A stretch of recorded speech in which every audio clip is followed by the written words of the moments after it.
The first section is feeding drills. This section will include various types of drills where the pro feeds the ball to the students.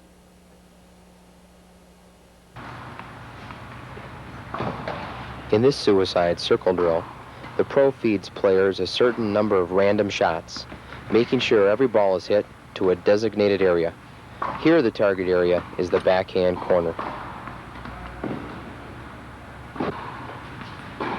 In this drop shot drill, the pro feeds a short ball or a drop shot to the players. The players come in and they try to hit a drop shot back, making the ball bounce 3 or more times before it passes the service line on the pro side of the court. Here's another drop shot drill, but here the students and the pro try to keep the ball in play. The pro will hit various shots and the players try to hit short drop shots back to the pro, continuing the rally. In this drill, the pro feeds side to side until one of the players misses. Players hit to specified target areas. Once they miss that target area, they go back to the end of the line. A few variations on this, you can have players shoot to different directions and placements on the court.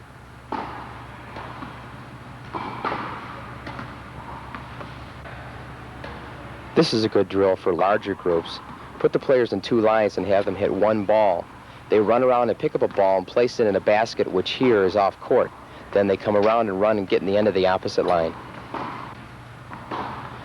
Here's a circle drill where the players hit one ball.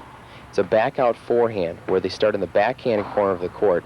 They run around a floating ball and they hit it inside out cross court to the opponent's backhand corner. In this drill, the emphasis is placed on the player returning back to the starting point. We've placed a card here on the ground, or a towel can be used, and the emphasis for the player to return back to their home base. They're given 5 or so balls and then they go to the end of the line. They must get back to the towel area each time. In this drill, 2 players hit shots one after the other. One ball is fed slightly short and the other deep. The idea here is that they continue to face the net as they make these shots.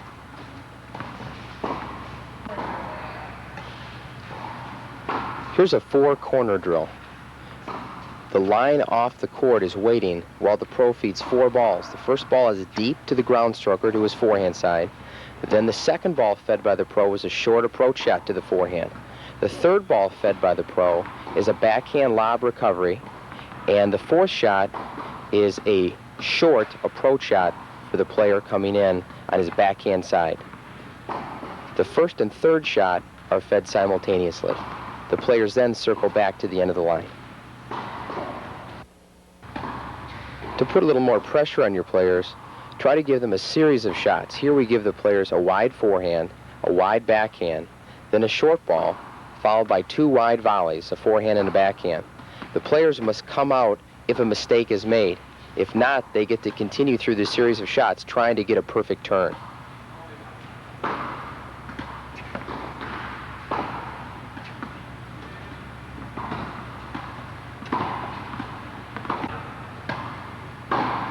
Here the player works to hit to the opposite corner off a volley. The pro feeds 2 balls, first a forehand, then a backhand. Make that player hit to the opposite corner, and the drill can be done from the other corner as well. Here's a drill to practice your scissor kick on your overhead. The pro will feed 2 volleys and then a high lob over the player's forehand side. This will give him some practice on that scissor kick. Here's a poaching drill where the pro feeds 1 ball cross court. The players cut across, trying to poach the ball and hit it at the basket. The basket here represents the opposing net man. Here's a more realistic poaching drill where one of the students in the class feeds a soft serve into the pro. The pro hits it cross court as he would a normal return to serve. The players in a line try to cut across and poach it. This is the same drill as you just saw, but here the pro can return down the line, a lob over the net player's head, or cross court. So the player must learn to react to the return to serve.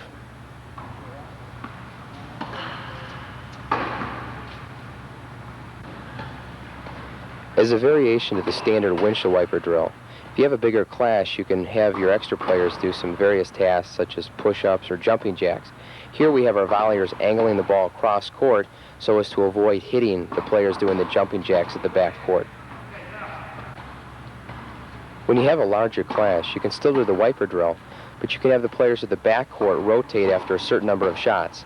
At the net, the players rotate once a mistake is made by the net man, being replaced by the odd player standing behind the pro.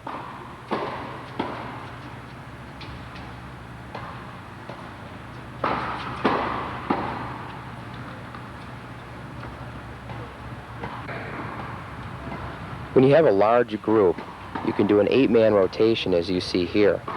This drill works well because the players are never waiting out too long. They're in for 2 shots, and then they're out for 2 shots. The rotation is made clockwise to the pro's left.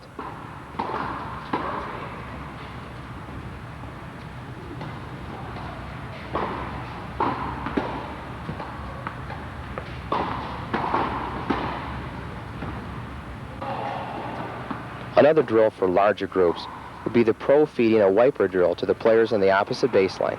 These players hit the ball cross court. The players on either side of the pro come in and simulate an approach volley or a serve volley. In this drill, the pro feeds a wiper drill and gives the players on the baseline deep shots that they will lob over the net player's head, cross court. The net players will move to the center, simulating the poach, and then shuffle back to the outside alley. Here's a drill where the pro feeds 2 players at the net. These players volley the ball back to the player in front of them, and the 2 players on the side of the pro practice their lob volley over the 2 net players on the opposite side of the court.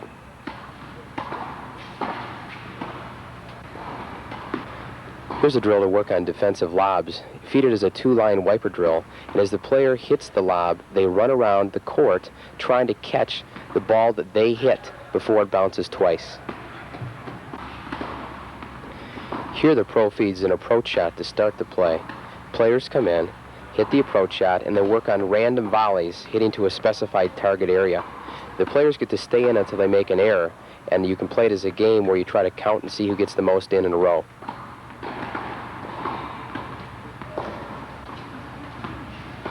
In this drill, the pro feeds a double-line reflex volley drill.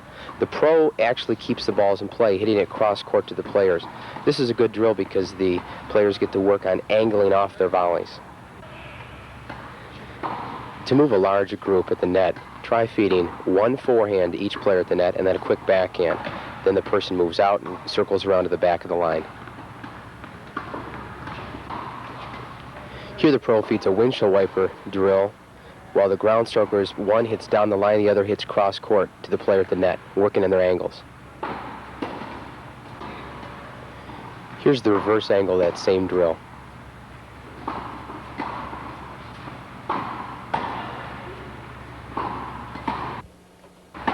Here's a variation of that same drill, but it really gives the volleyer quite a bit of work as he runs side to side, covering the down the line stroke from the ground strokers. In this drill, the players work on touch shots. The players on the left hitting in the alley with each other. One of the players is off the screen in this video. They keep the ball in play, just hitting touch mini tennis shots. The players on the right, there are 3 of them that circle and rotate with each other, try to work on their drop volley, getting their shot to drop inside the dotted ball line. Here's a 2-on-1 switch drill. In this drill, the pro feeds to the baseliner, who hits balls down the line or cross court, trying to pass the players at the net.